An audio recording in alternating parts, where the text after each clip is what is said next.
Bismillahirrahmanirrahim. Assalamualaikum warahmatullahi wabarakatuh. Marilah kita memohon kepada Allah agar kelak di akhirat kita tidak ikut mendengarkan khutbahnya iblis di akhirat. Kita memohon kepada Allah agar kita benar-benar tidak menjadi peserta pendengar khutbahnya iblis di akhirat kelak. Selain kita juga berdoa kepada Allah, mari kita betul-betul membentengi akidah kita. Jangan sampai kita tergelincir oleh godaan-godaan iblis. Jangan sampai kita teriming-imingi oleh hal-hal yang itu adalah bagian daripada cara-cara iblis menggoda kita.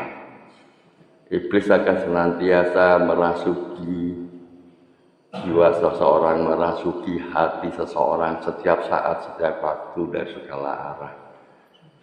Dan kalau kita lengah, kita akan terbawa. Dan yang akan termanfaatkan adalah para pemarah, para ambisius. Jadi kita harus benar-benar bisa menghindari hal-hal yang demikian. Kita boleh menginginkan sesuatu, tapi kita jangan berambisi untuk mendapatkan sesuatu dengan segala cara. Nah, hal-hal ini yang biasanya iblis itu memanfaatkannya. Sebagai contoh konkret, misalnya seseorang berkarir di lingkungan pekerjaannya, menginginkan naik jabatan dan sebagainya, merasa dirinya mampu, merasa dirinya sudah lama, merasa tersalib oleh yang muda, bisikan-bisikan setan itu datang kepadanya. Coba kamu datang ke si A, kamu nanti bisa cepat. Enggak kok, enggak mahal, enggak apa-apa. Cuman kamu nanti dikasih ini, disuruh begini, kamu akan begini. Hal-hal yang tidak rasional yang diberikan, ini taruh di sana, ini begini caranya. Lah inilah jerat-jerat setan yang sudah masuk ke dalam dada seseorang tanpa disadari. Atau orang jualan datang ke orang yang dianggap pintar, minta syarat begini, siramkan air pada pagi hari di sini, atau ini bungkusan tancapkan sini supaya pelanggannya datang. Nah, ini bagian dari jerat-jerat setan. Kalau sudah pernah melakukan semacam ini, segera bersahadat, segera memohon ampun kepada Allah. Kalau tidak, mati. Sampai mati bila mohon ampun, disitulah akan mendengarkan khutbah iblis di akhirat kelak. Jamaah sholat subuh yang dirahmati Allah, berbicara tentang lurusnya akidah, kita jangan pernah ragu untuk mengatakan nilai-nilai kebenaran di dalam syariat Islam. Jika kita akan mengikuti hal-hal yang perbuatan yang lebih dekat pada syirik, lebih dekat dengan hal-hal yang mengikuti tabiat setan, tentu kita tidak akan selamat di akhirat. Padahal Allah sudah berfirman berkali-kali banyak di ayat, wala tattabi'u khutuwatis syaitan. Janganlah engkau mengikuti tabiat setan. Di belakangnya ada yang disebutkan innahu aduwwum mubin. Sesungguhnya setan merupakan musuhnya yang nyata bagimu. Inna syaitana kana dhaifa. Di belakang ada disambung itu. Sesungguhnya setan itu sangat lemah. Inna syaitana faksa wal munkar. Setan itu mengajak kepada kefasikan dan kemungkaran. Ini di dalam Al-Quran banyak disebutkan. Kalau kita tidak mampu membentengi bisikan-bisikan setan, kita masih mengikuti tabiat setan, kita menjadi pasukan iblis, terimalah kelak di akhirat dengan keabadiannya setelah mendengarkan khutbah iblis, menikmati siksa api neraka selama-lamanya.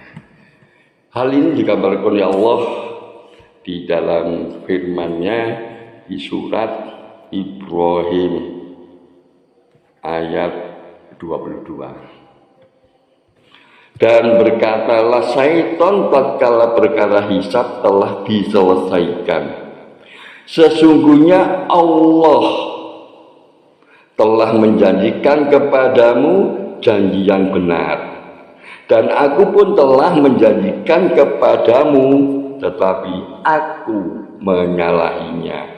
Sekali-kali tidak ada kekuasaan bagiku terhadapmu, melainkan sekedar aku menyeru kamu, lalu kamu mematuhi seruanku.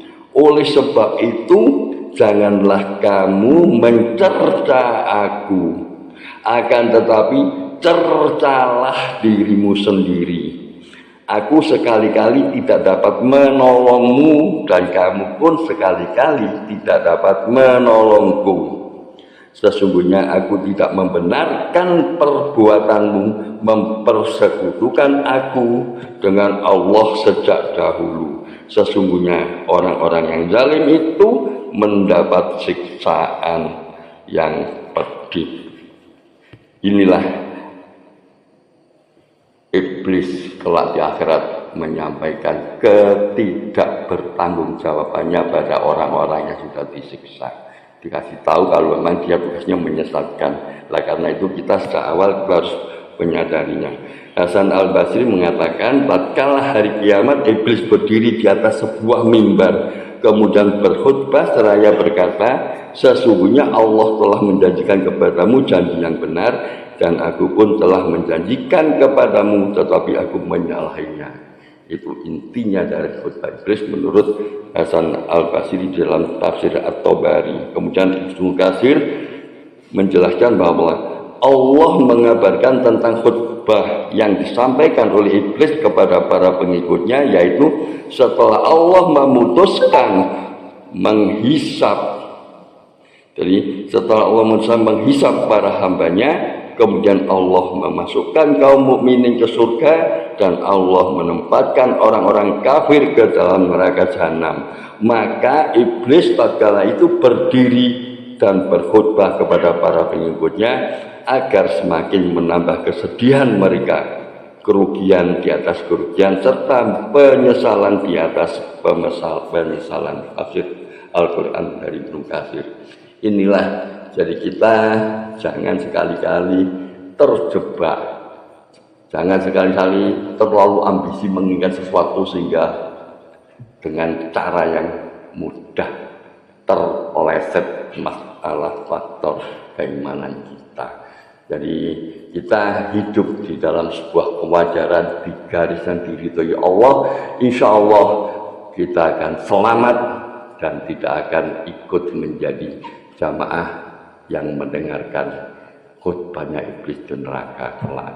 Ini yang kita harapkan, kita senantiasa menjaga hati kita, menjaga keimanan kita, saling mengingatkan satu sama lain untuk tetap lurusnya di dalam menjaga kita hingga kelak ajal kita tiba.